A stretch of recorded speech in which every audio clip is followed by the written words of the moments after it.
A paz do Senhor, meu irmão, a paz do Senhor, minha querida irmã.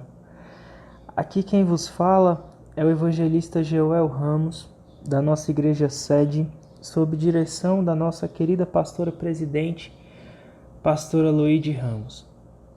Meu irmão, para mim é uma alegria hoje estar aqui mais uma vez nesse projeto da leitura bíblica diária, para estudarmos mais um pouco acerca da palavra de Deus. Hoje, estudando um pouco o capítulo 3 de Apocalipse, todavia mais precisamente dos versículos 1 ao versículo 6. Versículos estes que tratam acerca da carta à igreja em Sardes, uma das igrejas do Apocalipse que nós estamos estudando nesses dias. Eu quero iniciar o estudo de hoje, na verdade, trazendo um contexto histórico da igreja de Sardes. Alguns teólogos, como Orlando Boyer, afirmam que o evangelho chegou à igreja de Sardes por intermédio do querido apóstolo João. O apóstolo que é usado por Deus para escrever o Apocalipse. E ele narra em seus escritos que a conversão em Sardes foi avassaladora. A igreja, ela começa a crescer de uma maneira extraordinária, de modo que várias pessoas, elas são atacadas pela graça de Deus. Elas são encontradas pela graça de Deus e ocorrem grandes conversões na igreja ali em Sardes. E Sardes, ela era um local muito protegido. A geografia de Sardes nos demonstra um local extremamente estratégico, ao ponto de, em épocas distantes de quando foi escrita a carta, Sardes ela ser a capital do reino de Lídia, em decorrência do seu local estratégico. Nós observamos que Sardes ela era rodeada por grandes montanhas verticais que dificultavam muito a vida de invasores que tentavam obter sucesso na invasão ali da cidade de Sardes. Sardes ela era muito forte, tão forte ao ponto de nem precisar tanto fazer comércio com outras cidades. Essa era Sardes. Era assim que se mantinha Sardes, uma cidade forte, uma cidade que não podia ser invadida por ninguém, nem os melhores invasores de todas as épocas. Eles não tiveram facilidade. Na verdade, Sardes foi invadida somente 2 vezes na sua história. Sardes ela foi invadida em uma das vezes por um conquistador muito famoso chamado Alexandre o Grande. A grande verdade é que Alexandre só conseguiu invadir Sardes porque colocou um homem para observar os hábitos ali dos soldados em Sardes, e dentro ali daquelas montanhas foi encontrada uma brecha. E o esquema de invasão utilizado por Alexandre foi o seguinte: aquela brecha, que era muito difícil de ser localizada, ela já não era mais guardada pelos soldados que deveriam fazer isso. E desse modo, aquele homem, de maneira muito corajosa, ele escalou aquelas montanhas e ele entrou por aquela brecha. E quando todos estavam dormindo, já que a cidade era muito protegida, ele abriu os portões para que Alexandre e todas as suas tropas invadissem Sardes e dominassem aquela cidade.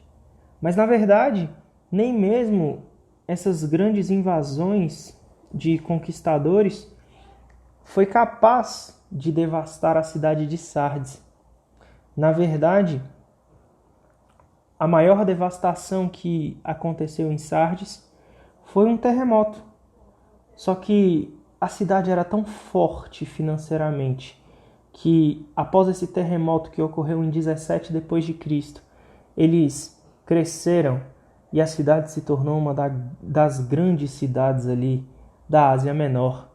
E essa era a fama de Sardes, uma cidade grande, uma cidade rica, próspera, populosa, uma cidade que todos elogiavam pela aparência que ela demonstrava. E é exatamente nesse ponto que Cristo ele bate a igreja de Sardes.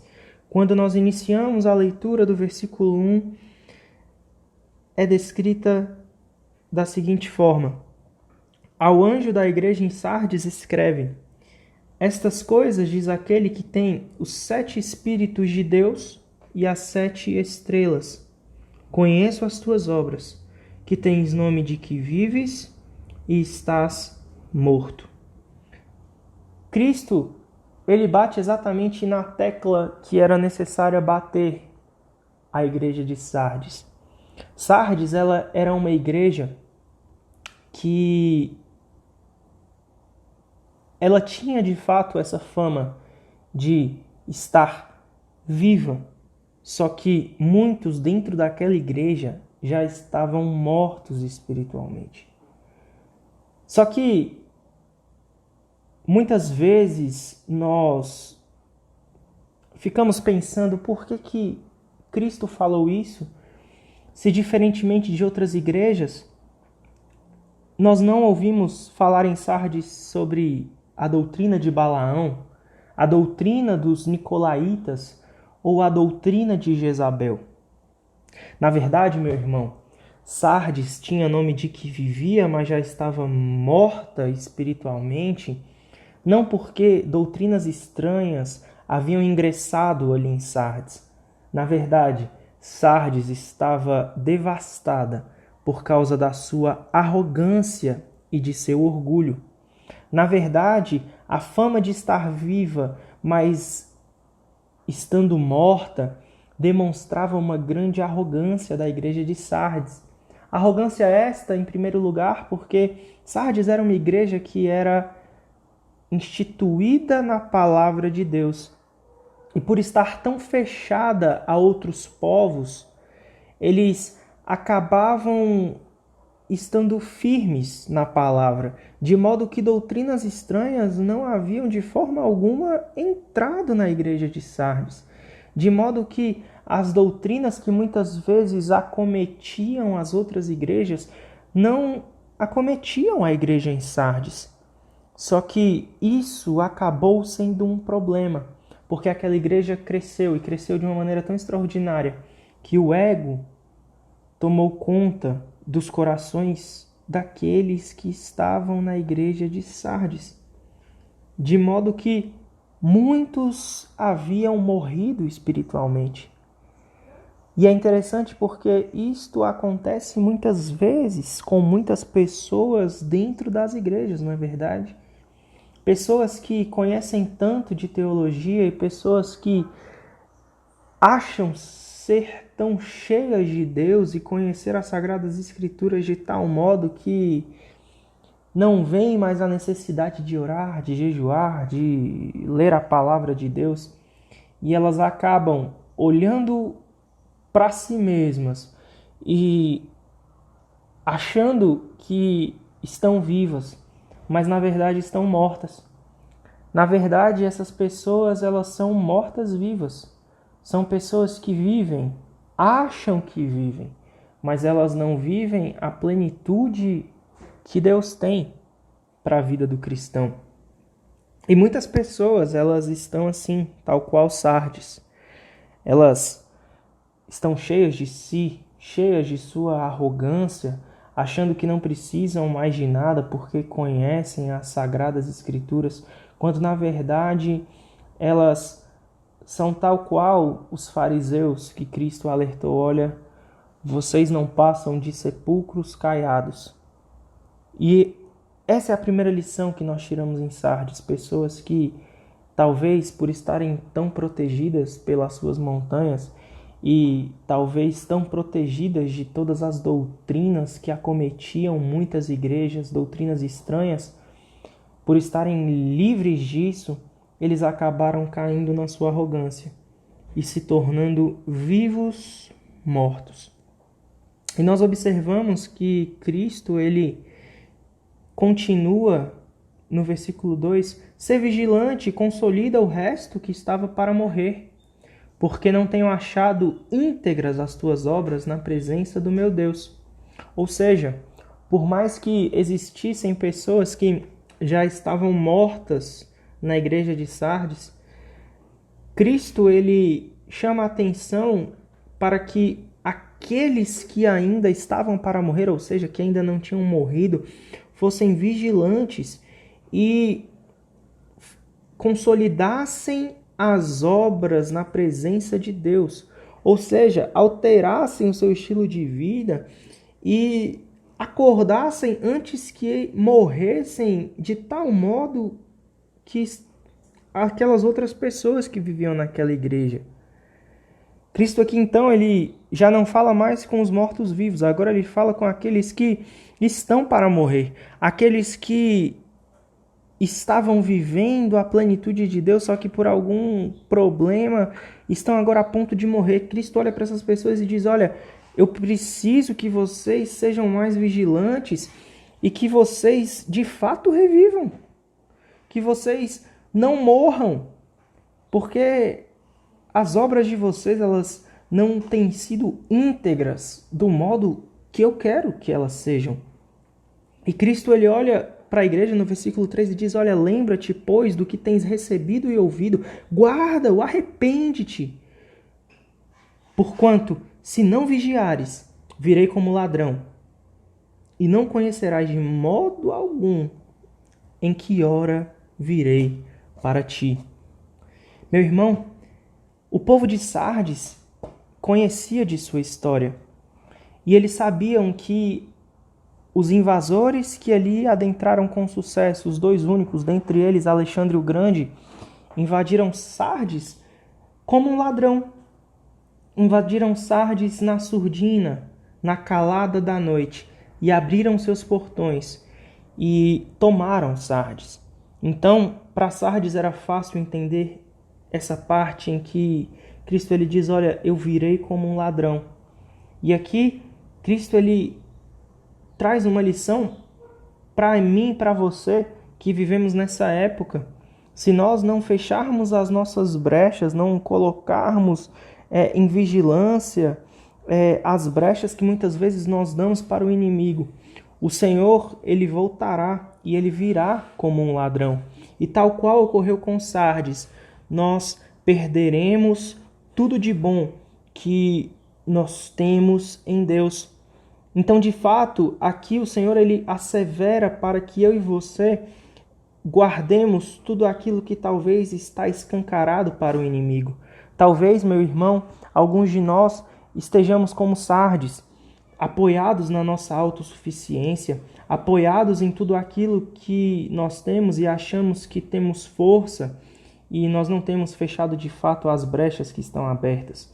Então, o Senhor ele assevera a Sardes e a mim e a você, olha, é necessário que você feche essas brechas, senão tal qual Sardes caiu na mão de Alexandre o Grande, no dia da minha volta, todos vocês cairão e não conhecerão de modo algum a hora que eu virei.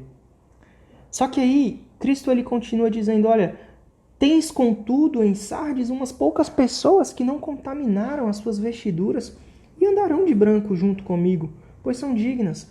Ou seja, a igreja de Sardes ela era feita de 3 tipos de pessoas: as mortas-vivas, as que estavam para morrer e aquelas que ainda viviam em plenitude. De modo que Cristo diz que essas pessoas que estavam ainda vivas, elas andariam de branco junto com ele, pois elas eram dignas. Ou seja, meu irmão, em Sardes ainda haviam pessoas fiéis, Pessoas que não eram mortas, pessoas que não estavam para morrer. Na verdade, pessoas que ainda viviam e viviam a plenitude do Evangelho. Pessoas que entendiam que não eram autossuficientes. Pessoas que entendiam que precisavam de Deus em toda a sua caminhada cristã. E do mesmo modo, hoje as igrejas têm esse tipo de gente. Nós temos dentro das igrejas pessoas que são mortas-vivas, pessoas que aos olhos humanos parecem estar vivas espiritualmente, quando na verdade já estão mortas. Outros que estão para morrer, e tem aqueles que estão vivos.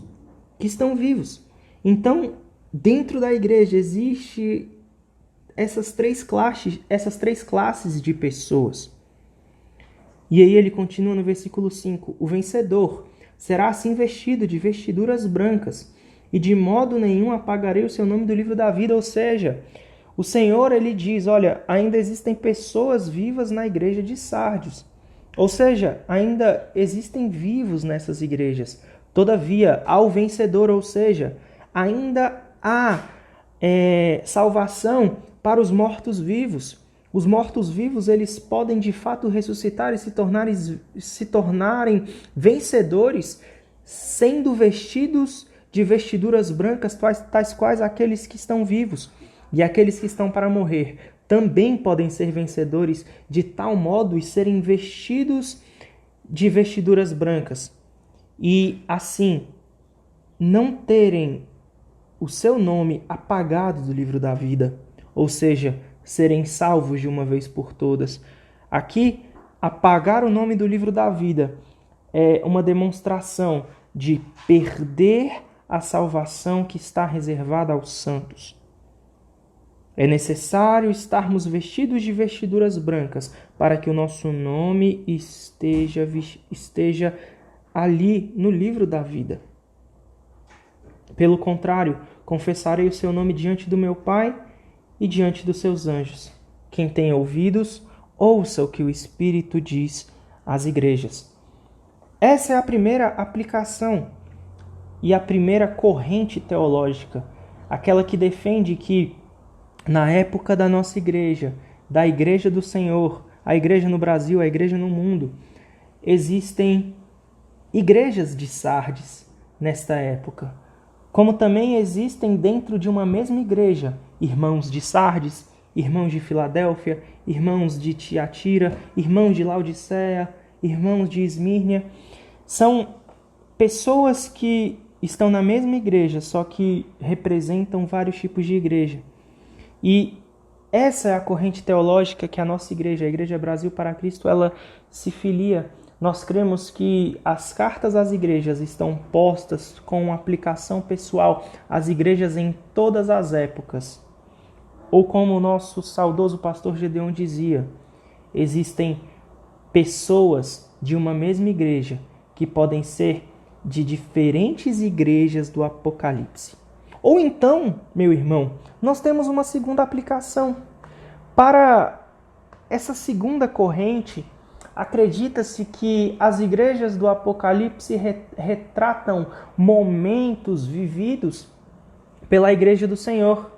E para estes homens que creem dessa forma, há o entendimento de que a igreja em Sardes ela representa o período de 1517 a 1798 d.C.